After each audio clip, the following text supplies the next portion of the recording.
un groupe de héros affrontait un puissant dragon. Malgré leur nombre, ils n'arrivaient même pas à le blesser. Au contraire, la situation devenait de plus en plus dangereuse. Dennis, lui, ne pouvait pas combattre. Son rôle était de rester en arrière pour fournir un soutien de soins. Le capitaine Vigo réussit à blesser secrètement l'œil du dragon, ce qui provoqua sa fureur et le poussa à déchaîner une gigantesque attaque de foudre. En conséquence, le groupe le plus puissant du monde, Silverwing, échoua dans cette mission. Une réunion fut immédiatement convoquée. Vigo rejeta toute la faute sur Dennis, affirmant que c'était lui qui avait utilisé Astérisque Voix de l'Effroi, ce qui avait fait fuir le dragon, ruinant ainsi leur unique chance de le vaincre. Furieux, Dennis répliqua « C'est toi qui m'as ordonné de l'utiliser !» Mais Vigo nia avoir donné un tel ordre. L'objectif de la mission était de vaincre le dragon des cavernes et de récupérer ses composants rares, mais le dragon était devenu subitement incontrôlable, mettant tout le monde en danger. C'est pourquoi Vigo avait dit à Dennis d'utiliser Voix de l'Effroi pour le faire fuir. C'est précisément pour cette raison que la mission avait échoué. Mais désormais, Vigo tentait de tout lui faire porter, l'accusant même d'être un espion envoyé par une guilde rivale. Il alla jusqu'à suggérer d'exclure Dennis de Silverwing. Personne ne s'opposa à cette idée, alors Dennis supposa que tous étaient d'accord.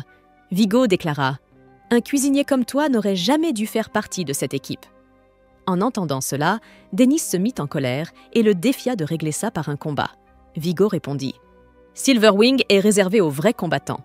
Bretteurs aguerris, mages guérisseurs et chevaliers lourds comme moi. Autrement dit, des classes dignes de ce nom.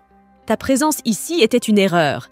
Nous sommes tous au niveau 99, mais un simple cuisinier comme toi n'a pas sa place parmi nous. » Dennis ravala sa colère et partit. Il n'avait plus aucune raison de rester.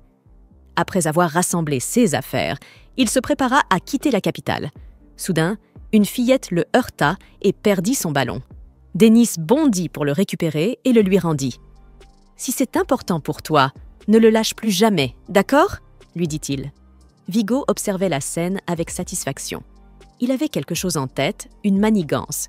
C'est pour cela qu'il s'était débarrassé de Dennis. Cathy, une membre proche du groupe et celle qui avait invité Dennis à rejoindre Silverwing, accourut après lui et lui dit de ne pas partir. Elle n'avait pas assisté à la réunion et ne savait pas ce qui s'était passé. Si Dennis partait, qui s'occuperait de l'alchimie, de la métallurgie et, plus important encore, qui préparerait le dîner? Dennis répondit que d'autres pouvaient le remplacer pour toutes ces tâches. Cathy dit que depuis que Dennis avait rejoint leur groupe, ils avaient pu explorer des donjons dangereux beaucoup plus facilement.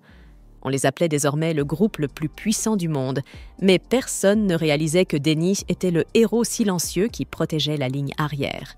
Elle ne voulait pas perdre un camarade aussi formidable et le supplia de préparer au moins un dernier dîner avant de partir. Dennis demanda « La nourriture, c'est tout, ce à quoi tu penses ?» Cathy demanda sérieusement ce qu'il comptait faire ensuite. Dennis répondit qu'il allait cuisiner et ouvrir son propre restaurant. Cathy se blâma de ne rien avoir pu faire, même si c'était elle qui l'avait invité à rejoindre le groupe. Il la remercia de l'avoir fait entrer dans Silverwing. Ils s'entendèrent bien tous les deux, mais Vigo s'intéressait à elle, alors il ne devait probablement pas apprécier cela. Il lui fit ses adieux, mettant ainsi fin à sa vie d'aventurier. Mais sa vie de chef ne faisait que commencer. Il se rendit au marché pour acheter des ingrédients et commencer à préparer l'ouverture de son restaurant. Il trouva un réfrigérateur plutôt correct. Le vendeur le présenta comme un objet magique appelé boîte à glace, capable de garder les aliments au frais sans utiliser de glace, un indispensable pour tout restaurant. Dennis était sur le point de l'acheter, mais il se souvint qu'il devait d'abord consulter son guide du restaurateur débutant. Il devait garder ses dépenses initiales aussi basses que possible. Comme il maîtrisait la magie de glace, il décida de ne pas acheter la boîte à glace. Pour éviter d'autres erreurs, il lut tout le livre et suivit ses instructions à la lettre. Il devait d'abord acheter un bien abandonné à bas prix et le rénover. Ensuite, établir des liens avec des distributeurs alimentaires locaux. Puis, acheter les équipements de cuisine essentiels. Une fois tout ce dont il avait besoin réunis, Dennis se sentit enthousiaste. Son rêve d'enfance devenait enfin réalité. Il ne lui restait plus qu'à engager du personnel de service. Il ne pouvait pas cuisiner et servir en même temps. Par coïncidence, il tomba sur une fille vendue aux enchères non loin de là. Elle avait autrefois été une noble issue d'une famille prestigieuse. Ses parents avaient perdu une lutte de pouvoir politique et avaient été exilés. Elle avait erré de lieu en lieu jusqu'à finir ici. Ses traits nobles la rendaient désirable aux yeux de beaucoup d'hommes. Bien qu'encore jeune, elle était destinée à devenir une grande beauté. On pouvait l'utiliser pour toutes sortes de choses. Denny voulait l'aider, mais il savait qu'il ne pouvait pas sauver tout le monde. S'il continuait à se mettre en colère face à toutes les injustices du monde, il ne survivrait pas, peu importe combien de vies il avait. Les enchères commencèrent à 100 000 pays. Les mises montèrent jusqu'à 800 000 pays. Dennis proposa soudain 1 million, surprenant tout le monde. Mais le vendeur de la boîte à glace surenchérit avec 2 millions, disant que la fille était mignonne et qu'il s'occuperait bien d'elle. Dennis vit le regard pervers sur son visage et ne voulait pas que la fille tombe entre de telles mains. Il continua à surenchérir. Son adversaire étant riche, Dennis dut dépenser toutes les économies qu'il avait accumulées au fil du temps pour remporter l'enchère.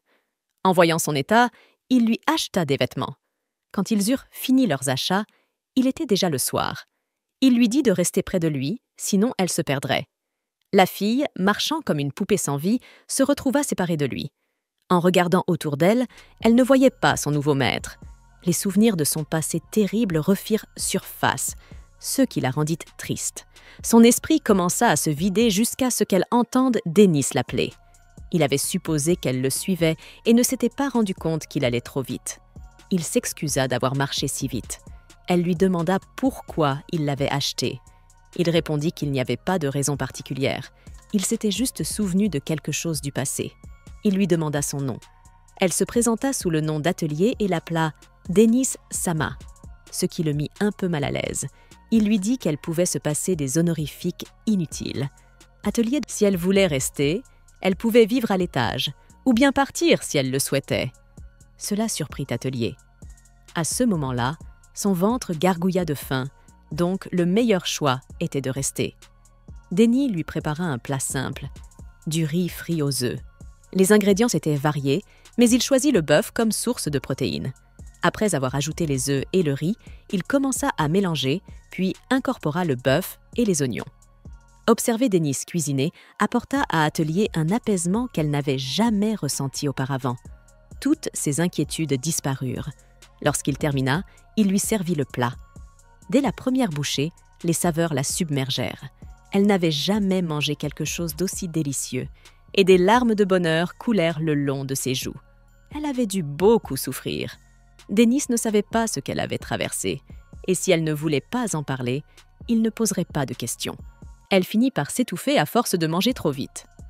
Le lendemain, Atelier aida Dennis de son plein gré. Puisqu'elle avait choisi de rester, Dennis lui acheta une autre tenue plus adaptée au travail. En plus d'aider à nettoyer le restaurant, elle aidait aussi Denny à évaluer ses plats. Tous deux se rapprochèrent peu à peu. Même si elle ne parlait pas beaucoup, elle commença à exprimer ses émotions à travers des sourires. Après quelques jours, ils terminèrent l'aménagement intérieur du restaurant. Denny était aux anges. Son métier de rêve était sur le point de commencer. De l'extérieur, le restaurant semblait simple, mais à l'intérieur, il était propre et magnifique. Le restaurant à thème aventurier était désormais ouvert. Atelier serait le visage du restaurant pour attirer les clients. Même s'il n'avait pas encore eu le moindre client, elle paraissait très enthousiaste. En repensant à toutes ces préparations, Dennis se sentait fier. Il se demandait qui serait le premier client. Il était certain de rendre n'importe qui accro à sa cuisine dès la première bouchée. Mais surtout, il devait gagner de l'argent. Il n'en avait plus du tout. À ce moment-là, un invité en armure entra.